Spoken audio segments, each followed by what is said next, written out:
Michael Mahoney. And what I wanted to tell you about this afternoon was some work we'd done on essentially numerically or computationally intensive machine learning at large size scales. So what does that mean? So the title here is a little bit different than it was out in the hallway. In the hallway it was matrix factorization at scale. So I'm calling it numerically intensive. These slides are a little out of date.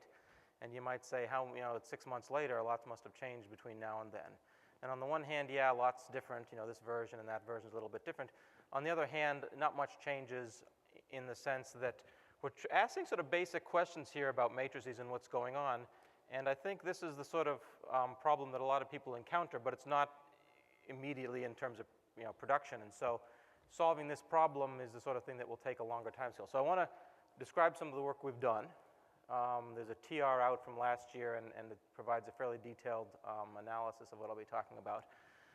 But I actually shuffled around the slides last night a little bit and put in some other stuff because I want to give you a sense of the types of questions we're asking and why we're approaching these things in a particular way. So it's going to be matrix factorizations, a couple different types of matrix factorizations.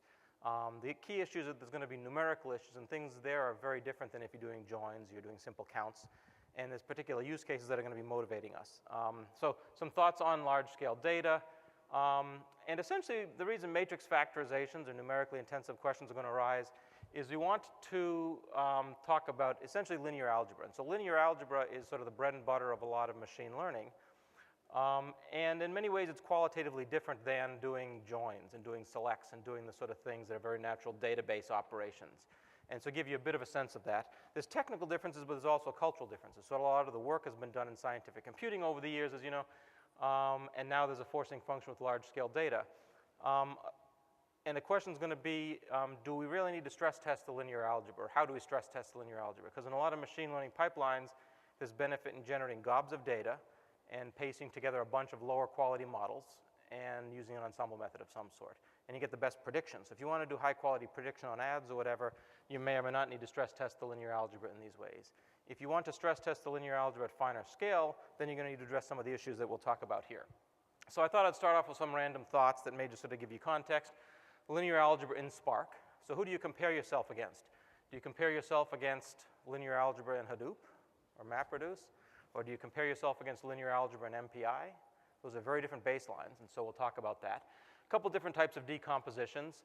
We have a fairly detailed characterization of linear algebra in Spark. I'll tell you a couple things that we're doing to solve it, and then towards the end I'll talk a little bit about stuff more generally that we're looking at. So the elephant in the room here is that there's this big data forcing function, and a lot of people make pronouncements about what's going on, and at least in my experience, it reveals more about them and their biases and their background than actually what the data sort of look like. So you might say you need a positive model. You might just say I need a bigger machine and I need to optimize flops. You might just say I need fast algorithms. You might be a data scientist and say it's just a mess, I just need to clean it up.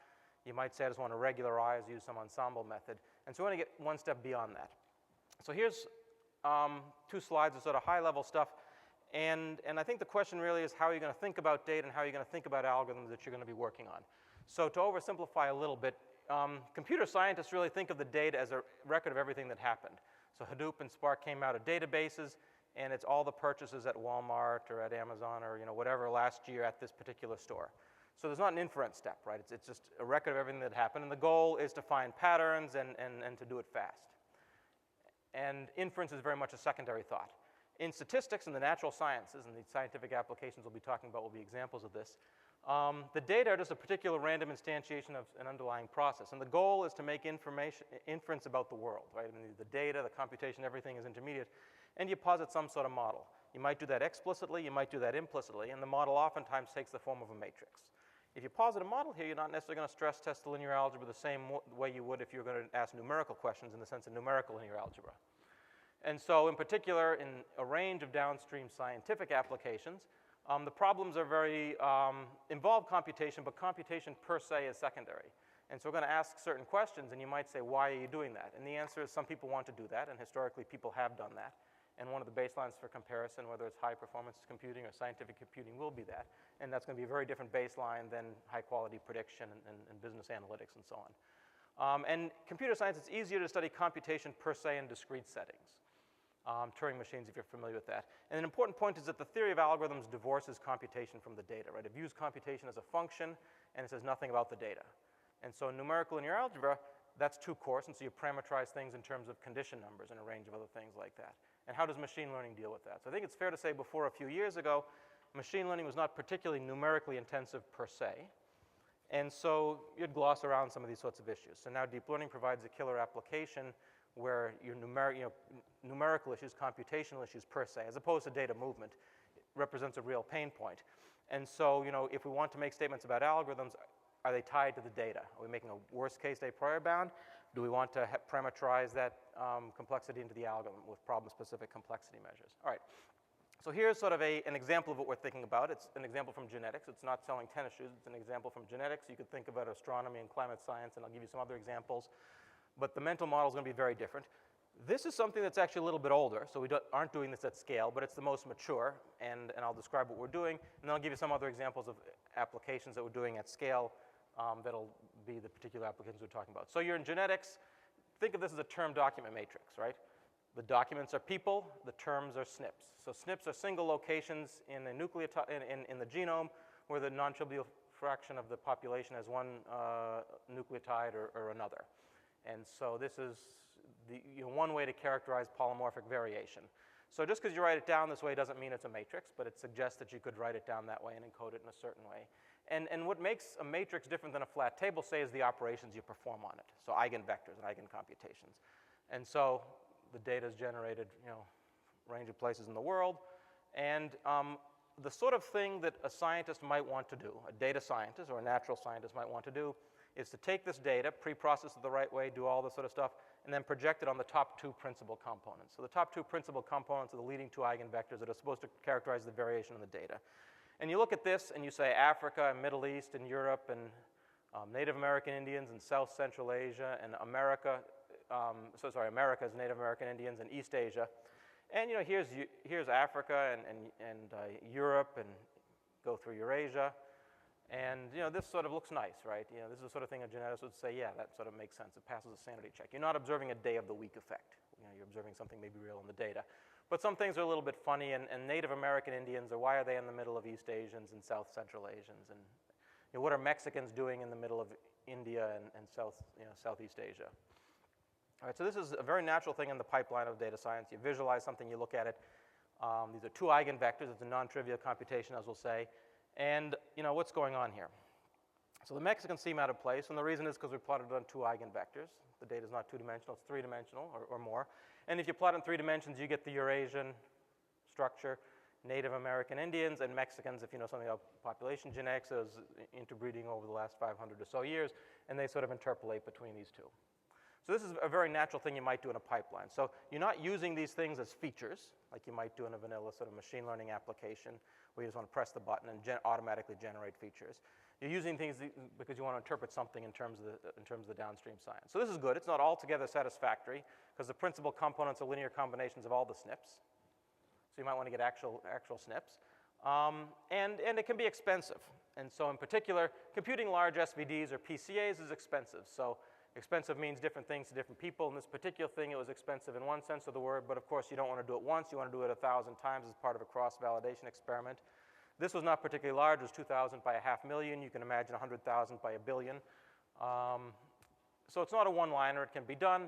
What about if you want to scale up? So actually doing the computation here is non-trivial, because it's a non-trivial computation in terms of flops and in terms of communication, and actually selecting actual columns that capture the data instead of top principal components. This is a feature selection question. So these are the sorts of questions we want to be asking here. So all that's to say, you want to ask different questions than get a bunch of models and feed it into an ensemble method. So we're going to compute eigenvectors. We might compute QRD compositions. We might compute other things that are sort of the bread and butter of machine learning under the hood. Question is, where are you going to run this? So there's a 99% that want to run on a single machine. You think about RAM and you call LAPAC. Another place you could run it is on a supercomputer. High-end, compute-intensive historically, high-performance computing. A different place you might want to run it is in a distributed data center. So Spark was developed in one place. State-of-the-art in terms of linear algebra has been developed in terms of another place. And so we're going to want to ask what happens when we try and do linear algebra that goes beyond 3 steps of a power iteration, say, to do something more complicated here or here. So that's going to be what we're going to be sort of talking about. So as you know, Spark, the structure of Spark, there's a data parallel model. RDDs, resilient distributed data sets. You can think of this as a distributed array type. So RDDs can be cached in memory between iterations. So you maintain some states, so you can do iterative algorithms faster. And the driver forms a DAG and schedules tasks onto executors. The communication is going to be the key issue here. And the computation operates on one RDD to produce another RDD. So you have an RDD, transform, you get another RDD. The overall job is broken into stages, first stage, second stage, third stage. And stages are broken into parallel independent tasks. So in a given stage, parallel independent tasks, all right? They happen in parallel, independent, no crosstalk. Communication only happens between stages. So you can imagine if you have a computation, do a join, pull something out, do a select, pull something out, that meshes well with this, right? On a stage, boom, do something. On a stage, boom, do something. If you have more non-trivial communication patterns, this may not be good. Now, some linear algebra you want to do maps well to this. Other ones don't. So as an example of one that does map well, think of sort of a one-pass algorithm. As an example of something that does not do well, think of something like a QR decomposition. So if you're familiar with QR, you get the first row, you do something. Then you get the second row, and you need to orthogonalize with respect to the first row, and then you do something. And then you get the third one, and you orthogonalize with respect to the first two, and you do something. And the fourth one, you orthogonalize with respect to the first three. So you get this triangular pattern. Right? If it was just a single row, you could do something. If it was an entire block, you'd do something. But this triangular pattern is just a much more complex communication pattern. And that's going to be the real challenge here. So before we do this, we started this 3 years ago or so, and I asked people on one side of the aisle, and they said, yeah, those HPC people are just worried about flops and don't know what they're doing. I'd ask the HPC people, and they say, yeah, those database people are willing to eat a factor of 1,000 Spark, and they don't know what they're doing. And now it's 3 years later, and we presented these results about a year ago, and they say, oh, yeah, obviously you're going to get anti-scaling, and these are the things you observed. So I think it's one of these things that there's technical issues here. So this can be, an FYI to Databricks engineers to, clean up stuff a little bit. But I think the bigger lesson here is if you want to do numerically intensive machine learning at scale, these are the issues that you're going to have to deal with. And so I'll get back to that a little bit later on. Okay.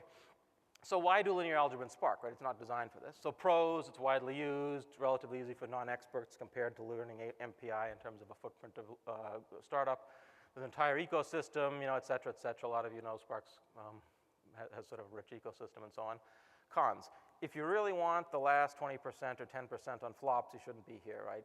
There's classical MPI codes that are hard to beat. It's hard to leverage parallel legacy software. There's JVM size restrictions and just a bunch of gotchas. So what we want to do here is provide implementations just of a bunch of different types of matrix algorithms. And so we chose the matrix algorithms to be representative of different types of communication patterns to answer questions like, what do you lose when you try and do non-trivial linear algebra that underlies all this machine learning at scale? Apply low-rank factorizations to a bunch of terabyte-sized scientific problems. I'll describe what those are, but think of those as some varying to the genetics problem. Understand Spark performance on commodity clusters versus HPC, and pedagogically for that matter in terms of a single machine, right? You'd like to do something here and then just scale it up by adding a few more zeros on your for loop, and that's not something that's easily supportable right now. Quantify scalability gaps and more fine-level issues and provide an interface and so on. So a range of things, but this is the setup roughly. So this is sort of a project. So RISE now was AMP Labs. So there, and we were working on these sort of algorithms in Spark. And I got to know people at LBL, and they were interested in particular science problems. So LBL is Lawrence Berkeley Labs up the hill in Berkeley. They were interested in certain science problems. And most of their computations there are done on supercomputers provided by Cray. And so Cray was interested in this. Why? Because their customers are interested in this, and they're interested in doing analytics. So some fraction of the customers want to do numerically intensive computations, but others view it as part of a larger pipeline, and they want to do various sorts of machine learning and data analysis. And they're willing to eat a factor of 2, right? They don't need that last 10%, if there's a convenience factor. So we want to understand the scaling of Spark for real scientific applications on different types of hardware. So the science drivers are climate science, extract trends and variation from oceanic and atmospheric data, some nuclear physics applications. So we're doing PCA, principal components here, NMF, learning useful patterns for classifying subatomic particles, and mass spectrometry, which is CX or CUR, which is choosing actual columns, a low-rank approximation depending on actual columns, this feature selection thing I was mentioning about. So PCA is sort of a well-defined thing. There's a few details to specify, but give me the top case singular vectors. NMF is not a well-defined thing. There's dozens of NMF algorithms. So just putting NMF here doesn't tell you. Am I using one that's communication intensive, not intensive, tractable, not? So we chose a version that essentially boiled down to a QR so we could do a one-pass QR. So this is going to have complex communication patterns. This is going to have simple communication patterns. And this is going to boil down to a random projection, which is a matrix vector multiply with respect to a nice matrix. So these are going to be very different sort of primitives that you might want to have as kernels within something Spark. So the conversion is not good, but the data sets in mass spec, it's a sparse matrix of measurements of drift times and mass charge ratios in a certain plant. Diabea is this neutrino physics thing. And ocean and atmosphere, the climate data, we had two different data sets. They were 1 terabyte, 1.6 terabytes. The ocean was 2.2, and the atmosphere was 16. So we're going to be doing low-rank matrix computations on 16 terabytes, and we're currently in the process of getting it to work on something on the order of 50 or 100. So what we want to ask is we want to compare EC2 and two different HPC platforms. So you might say, take Spark, you compare it to a supercomputer, how can you do worse, right? And out of the box, you do worse. We'll show why. But every supercomputer is different, right? These are custom made for different organizations, and so the devil's in the details, and so sometimes it performs better or worse. So there's two different ones. We're going to do a more detailed analysis of Spark versus C and MPI scaling for PCA and NMF on two different platforms. So here we're comparing ourselves to the linear algebra. If you compare yourself to Hadoop, which was popular a few years ago, say I'm a factor of 100 better than that, we're a factor of 100 better than that. A much more rigorous comparison is comparing to which you lose relative to having good underlying linear algebra. And so that's what we're going to be asking here. All the data sets here are tall and skinny. I didn't emphasize the aspect ratio, but they're all tall and skinny with small dimension, 100,000 or less. What if both grow large? Open problem. Then you're going to have to block up in both dimensions, and so we haven't talked about that. The algorithms work with row partitioned matrices, so we haven't blocked up along that axis. Use H5 Spark to read dense matrices from HDF5, and so MPI and Spark will be reading from the same data source. So we tried to do as fair a comparison as possible, a platform comparison. So we want to do two Cray HPC machines in EC2. So we want to do a low-rank approximation that's going to boil down to a random projection. So dimensionality reduction is a ubiquitous tool. PCA and NMF may lack this reifiability, and so we want to choose actual data points. So think of this as a type of feature selection. And the idea is that you're choosing actual columns from the matrix. So to do this, what you need to do is essentially to compute a rough approximation of the left singular subspace. And we're going to use randomized matrix algorithms to do it. There's a lot of work, and again, the conversion is not so good, but this is sort of describes to you how it might be done. And the bottleneck is doing something like a matrix analog of the power iteration. So you do that, and you couple that with a matrix with a random projection, multiplication with respect to a relatively well-structured matrix. So computing power iterations using Spark, there's A transpose A times B. You have to use a tree aggregate operation over the RDD. So this is described actually we took something from one of the blog posts that Databricks had and used the same idea. And the run times are given here. The absolute times I want to emphasize less than the sort of qualitative properties. And so EC2 is something, the supercomputer is something else, the experimental supercomputer is something else. This is not log scale, this is linear scale, and so there's a factor of 2 difference. So they're all about the same. If that factor of 2 matters to you, they're different, but if you're willing to eat that, they're all about the same. All right, so rank 16, rank 32, the green is the number of iterations. If you do 35 rather than 70 iterations, you cut that green in half, but similar in terms of a factor of 2. There's timing breakdown. I'm going to gloss over these details, but we have a technical report and a couple papers with titles similar to the title of the talk, so if you're interested in those sort of details, all of these are in the paper. And the bottom line is that actually the experimental Cray machine outperforms EC2, and you ask why. So if you take Spark out of the box and you run it on the HPC system, we actually did it on the non-experimental machine first, you're worse. And why? Well, there's not local storage. Spark was developed for a distributed data center. You assume there's local storage. Even if you're better on flops, there wasn't local storage, so you had to mimic it, and so you were worse. So we could mimic it. And so if you're interested in this environment, you can focus on modifying Spark to mitigate drawbacks, essentially of the global file system. So clean scratch paste more often, allow the user to specify the order to fill scratch, RAM disk, then luster, and exploit the fact that you have a shared file system to avoid wasted communication, and we'll get back to that. So these are sort of lessons learned. Spark versus MPI using PCA and NMF. So a communication-intensive low-rank factorization and a version of NMF that's not communication-intensive. So the climate data is the application here, and you're measuring dominant modes of the variability. And so climate scientists were interested in this. And we're going to go from 2 terabytes to 16 terabytes, and the change there is that you're looking at temporally more finely resolved data, and so that's of interest to them. So it's good to have a use case, and that's the use case. Here's the first principal component of the temperature field, 180-degree latitude. So there's two things, actually. One was finer temporal variation, and the other thing was looking at the third dimension, not just lat and long, but the third dimension, either up into the atmosphere or down through the ocean. So here's the first principal component. And there's a significant vertical principal component. You should think of atmosphere, there's something going on at one altitude, something comes back at a higher altitude, and understanding this dynamic is important for the climate scientists, for the particular applications they were interested in. So running times. So just in the interest of time, I'm going to gloss over the next 10 slides or so. Here's the summary. So there's specs on the HPC system, and we tried to get a fair comparison in terms of what EC2 is doing, in terms of number of machines and so on. So nodes and cores, 50, 100, 300 for NMF. The time was a minute, a little less than a minute and half a minute. So increased by a factor of 3, decreased by a factor of 2. That's good or bad, but that's what it is. Spark time is 4 minutes, 3 minutes, down to 70 seconds. And the gap is 4, 4, and 2. So the gap's getting better. You'd hope that.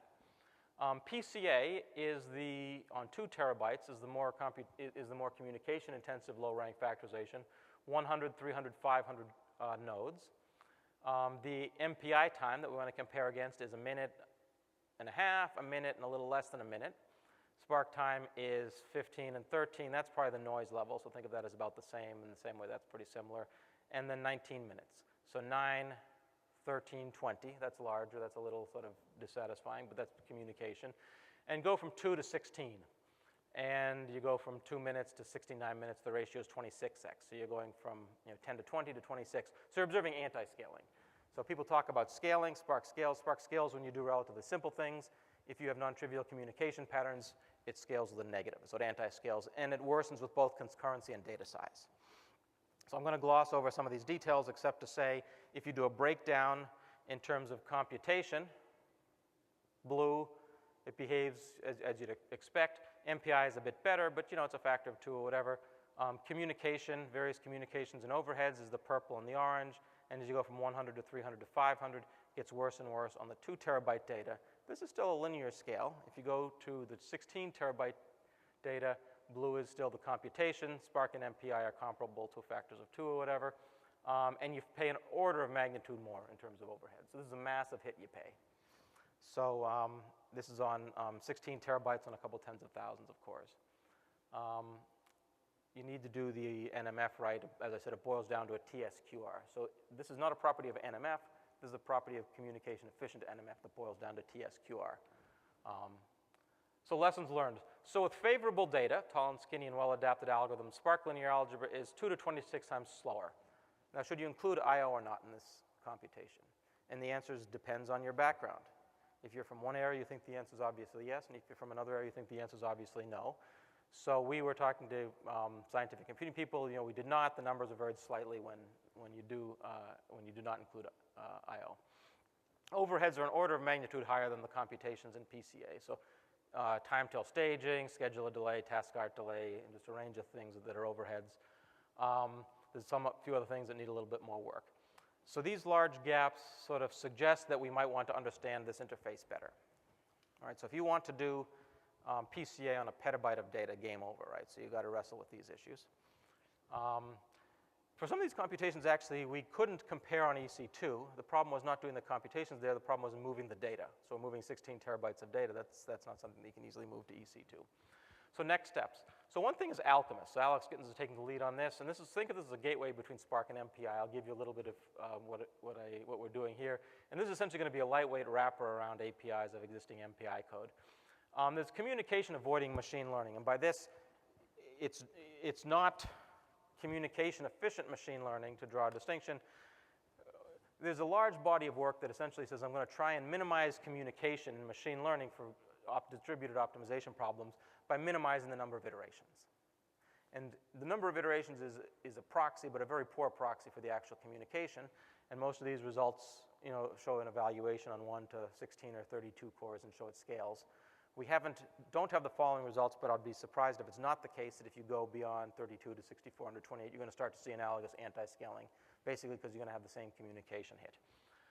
So we have a couple things on using second-order optimization methods on local machines.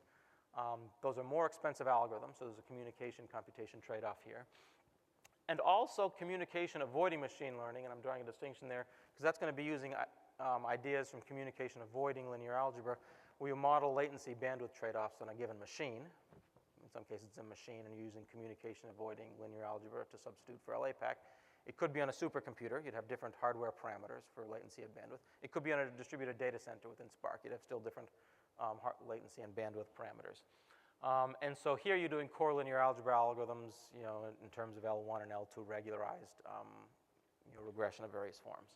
So you have a range of different things here. Ray, I'm not directly involved, but I should also mention is something else going on in the RISE lab, and that's a distributed execution framework, which is designed to address some of these issues in some ways.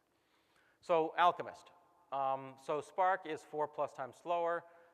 Propose sending matrices to MPI code. So this is sort of the obvious solution, and if you want to pay a fixed footprint, that obvious solution is going to be what you're going to pay.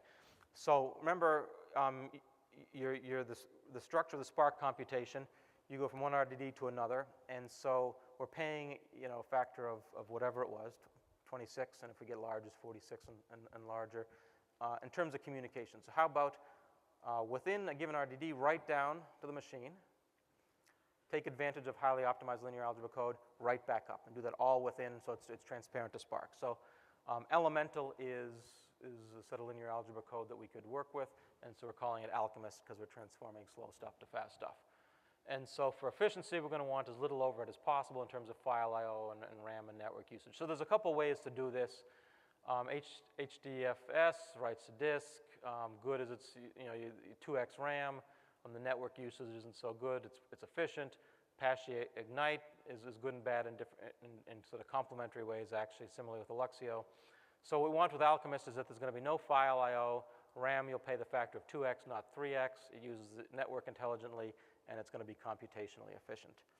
And so the architecture will be basically, we're going to have a gateway, and you're going to send metadata for input-output matrices through this gateway, send the matrix to the Alchemist, and wait on it. And then inside that, Alchemist is going to repartition the matrix for MPI, execute the code, repartition, and send back.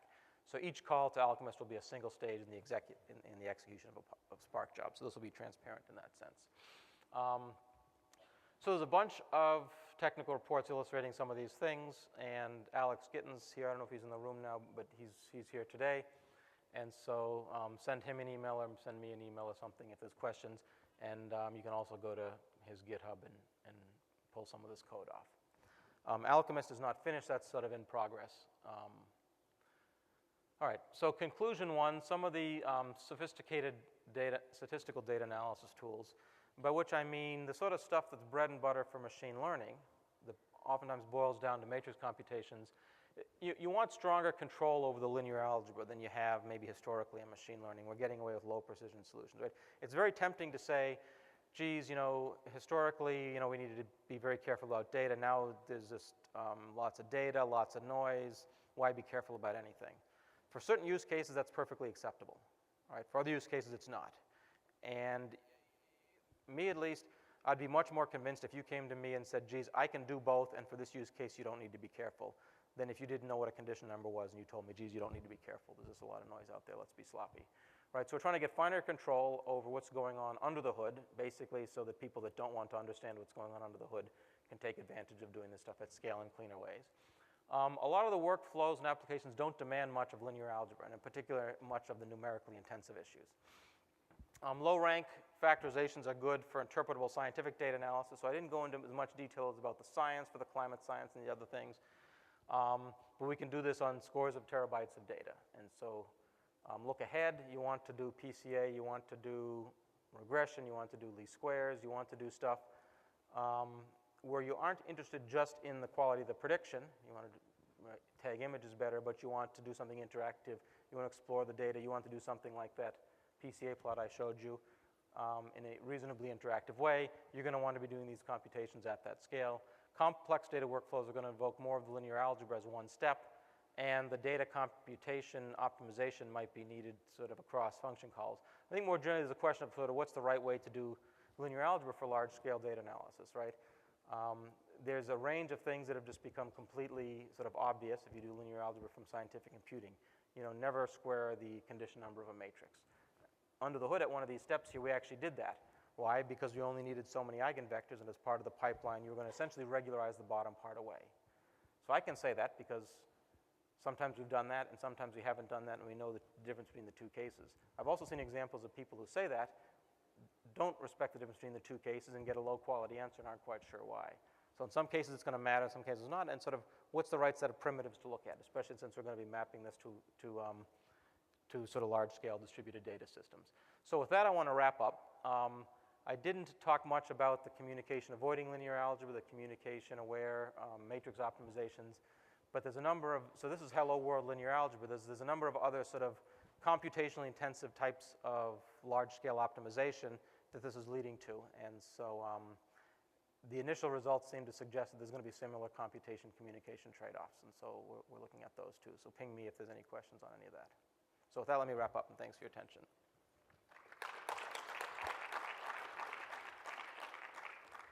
All right, excellent. We have about 5 minutes for questions. Does anybody have any questions? Right here. Hi. So the focus here seemed to be on low-rank matrix factorizations. Now, Elemental also covers the full-rank case. Would something like Alchemist then be the best solution if I had, say, 100,000 by 100,000 matrix and I want to do a complete SVD? So probably the short answer is yes. I mean, the low rank case is partly a historical artifact, partly in a lot of cases that's what you're going to want, Right. partly for just lack of a, I don't want to say lack of a compelling application, but it's actually hard to find an application where the pain point is doing PCA on tens of terabytes of data, and we didn't want to do it in the abstract because you get toy data and that's not going to tell you anything. And so if you have a particular application, which I know you do, let's follow up on that. Great. But I think there's nothing, I mean, the low rank is, these are hello world sort of results, but the structure of what we're doing should port more generally. Any other questions? All right, let's give one more round of applause for our speaker.